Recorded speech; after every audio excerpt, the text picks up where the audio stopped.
यां मेधां देवगणाः पितरश्चो पासते तयामा मध्यमेधया अग्ने मेधाविनं कुरु। ओम शांति शांति शांति। आदरणीय दर्शकों को पंडिता ज्योति भोला रघुबीर की ओर से सादर सप्रेम नमस्ते। गहलोत राजपूत महासभा की ओर से प्रस्तुत अमृत वाणी कार्यक्रम में आप सभी जनों का हार्दिक स्वागत है। विषय मधुर वाणी। मधुमतिस्थ मधुमतिम वाच मुदेयम। मनुष्य जो वाणी मुख से निकालता है उससे लोगों को सुखी या दुखी भी कर सकता है। अगर वाणी मीठी हो तो दुख चिंता आदि को दूर किया जा सकता है और कड़वी वाणी एटम बम की तरह भड़क उठती है। इसलिए बहुत सोच समझ कर मुख से वाणी निकालनी चाहिए। वाणी में नम्रता, मधुरता और स्वाभाविकता होनी चाहिए जिससे सुनने वालों के मन शांत हो जाए। मधुर वचन से सभी को सुख मिलता है, सभी प्रसन्न और संतुष्ट होते हैं। मीठा बोलना वशीकरण मंत्र है, अतः मधुर भाषी बनो। सबके साथ मधुरता का बर्ताव करो। मधुर भाषण कामधेनु के समान है। यह कामनाओं को पूरा करता है, यश और कीर्ति को बढ़ाता है। प्रियवादियों को इस संसार में सुख प्राप्त होता है। मधुर भाषण से मनुष्य को चिंता, आनंद और सुख प्राप्त होता है। उतना आनंद न तो शीतल जल प्रदान कर सकता है, न शीतल छाया और न ही चंदन। इसलिए सर्वदा मीठी वाणी बोलनी चाहिए। कवि का कथन है, ऐसी वाणी बोलिए मन का आपा खोय, औरन को सुमिरन करे आप शीतल होय। तुलसीदास जी कहते हैं, तुलसी मीठे वचन से सुख उपजे चहु ओर। वशीकरण यह मंत्र है, तज दे वचन कठोर। दर्शकों, प्रभु ने वाणी को हमें एक देवी के रूप में प्रदान किया है। प्रभु नहीं चाहते कि हम कठोर वाणी बोलें। कवि का कथन है, प्रभु चाहता नहीं सख्ती बयान में, इसलिए हद्दी बनाई नहीं जबान में। कटु भाषण बहुत अनर्थकारी होता है। मर्म भेदी बाणों से मनुष्य के हृदय को उतना संताप नहीं होता जितना कठोर वाणी से होता है। शस्त्र से कटा हुआ घाव फिर भर जाता है, परंतु कटु वाणी रूपी शस्त्र का घाव नहीं भरता। जब कभी बोलते समय कोई गलती हो जाए तो क्षमा याचना करके उसे सुधार लेना चाहिए। यही प्रायश्चित स्वरूप है। ऐसा करने से बोलने वाले को कोई बुरा नहीं समझेगा। मधुर वाणी से क्रोधियों के क्रोध भी शांत हो जाते हैं। ईश्वर की दुनिया में आकर उसी के भरोसे तो जीना है।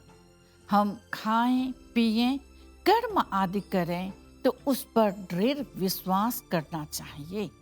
अच्छे और सात्विक अन्न खाने से मन पवित्र रहता है और तामसिक अन्न से मनुष्य अपना अधिकार खो देता है। दर्शकों, महाभारत में एक प्रसंग आया है जब दुशासन द्रौपदी को खींचकर भरी सभा में लाता है, तब वह बड़े बड़े विद्वान वीर जैसे भीष्म पितामह, द्रोणाचार्य, कृपाचार्य आदि सब चुप बैठे थे। दुर्योधन ने सबके मुंह में ताला लगवा दिया था कि सब ने उनके अन्न खाए थे। द्रौपदी जी ने जब दुर्योधन को कहा था कि अंधे के पुत्र अंधे ही होते हैं, तब महाभारत का युद्ध छिड़ गया था।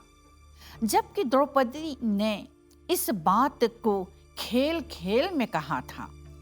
कभी कभी हंसी मजाक की बातें भी गंभीर समस्याएं खड़ी कर देती हैं। द्रौपदी ने क्षमा याचना भी की थी, पर दुर्योधन के चिढ़ जाने पर बात कुछ और ही हुई। कितने वीर विद्वान आदि युद्ध में मारे गए। इतिहास से हमें बहुत शिक्षाएं मिलती हैं कि किसके साथ हम खेल कर सकते हैं और किसके साथ नहीं। इसीलिए कहते हैं, जिनको खेल हंसी मजाक आदि पसंद नहीं, उनसे कभी न खेला जाए। दर्शकों, यहाँ जहाँ धर्म का उल्लंघन होता है, वहाँ समाज, धर्म, संस्कृति आदि सब विनष्ट हो जाते हैं। वहाँ के परिवार, जाति आदि सब बिछड़ जाती हैं। धर्म के आधार पर एक दूसरे को नहीं देखता है। यदि कोई कहे भी तो लोग झूठ मानते हैं, और यदि झूठ कहे तो सच मानते हैं।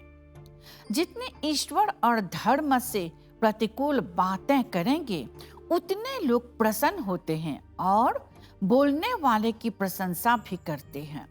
मनुष्य को यही शिक्षा लेनी है कि जो भी बोलें सत्य और प्रिय बोलें।